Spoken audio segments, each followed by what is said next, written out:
Okay, now we're going to change the last component on the machine required to go from male to female or female to male, and that would be the male or female die set located in the upper die. Some machines are equipped with a plexiglass cover on the back of this die. Some of the newer models do not have this cover. If the cover is present, you need to remove it to access the two screws to remove the die. To remove the die, loosen both bolts in the carriage.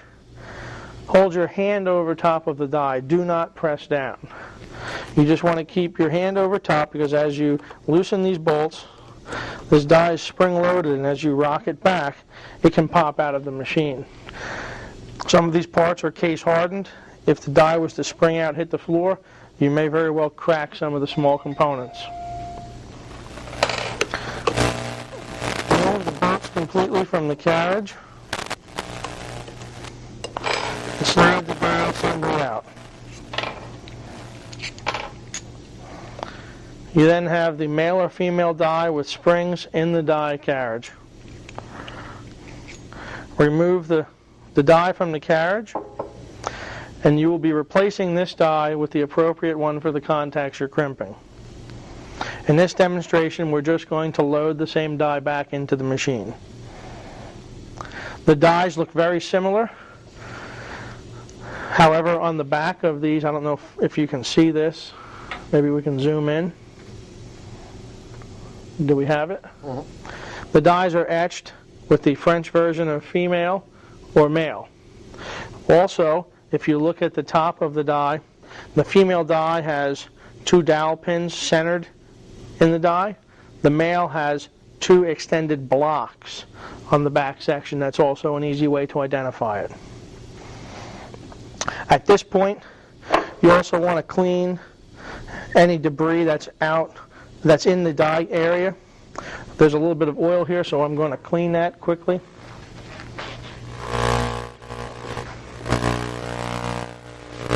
You don't want to have an excessive amount of oil anywhere in the machine, as it may leach down onto your contacts and cause some intermittencies. To reassemble the die, if you hold it so you can see the steps, this is the way that it gets reassembled into the carriage. Put the springs in first. It's relatively a snug fit. Slide the die into the carriage like that. Don't press it down at this time. Fit it into the large upper die. Slide it forwards against the blades. Insert both of your bolts. Start the threads. At this point, you need to seat the die while continuing to tighten these bolts. You really don't want to do it with your hand.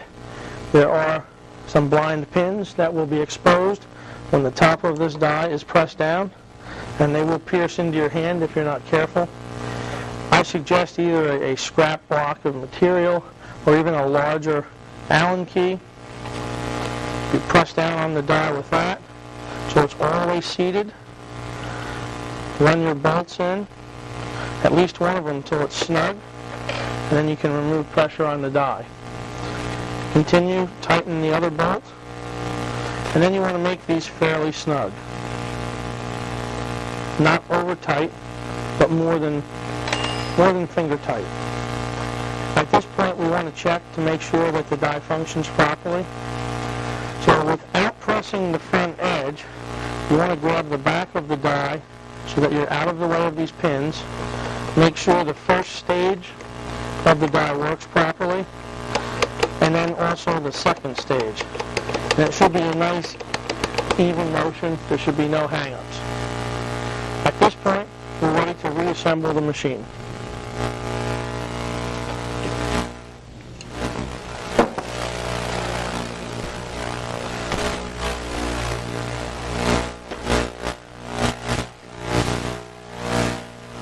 the first part we're going to assemble.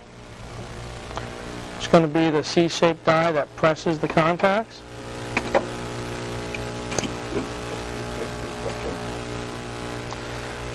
Secondly, the large upper die.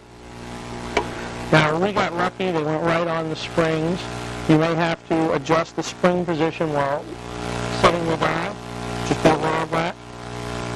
Also check to make sure they function properly. You don't want to assume the die is properly inserted, have a spring bent, put the machine together and crimp and destroy the spring. And then we'll put the air cylinder on.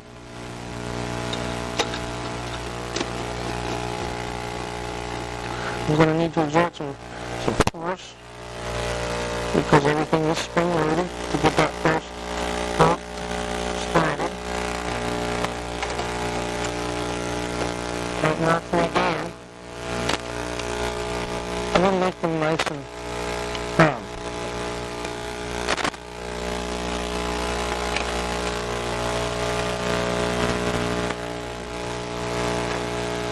At this point, we would load the contacts into the machine without putting the table on or table support.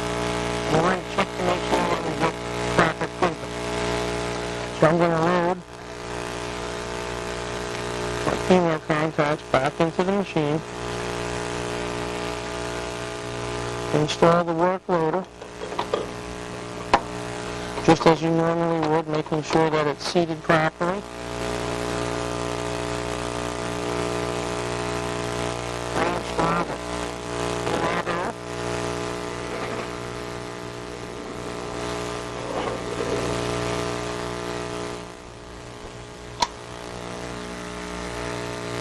We're going to get there and make sure that the contacts are properly seated in the machine, which they are.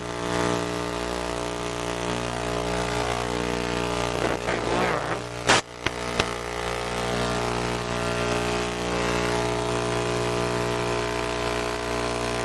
I'm going to use a scrap piece of paper for the first test crimp.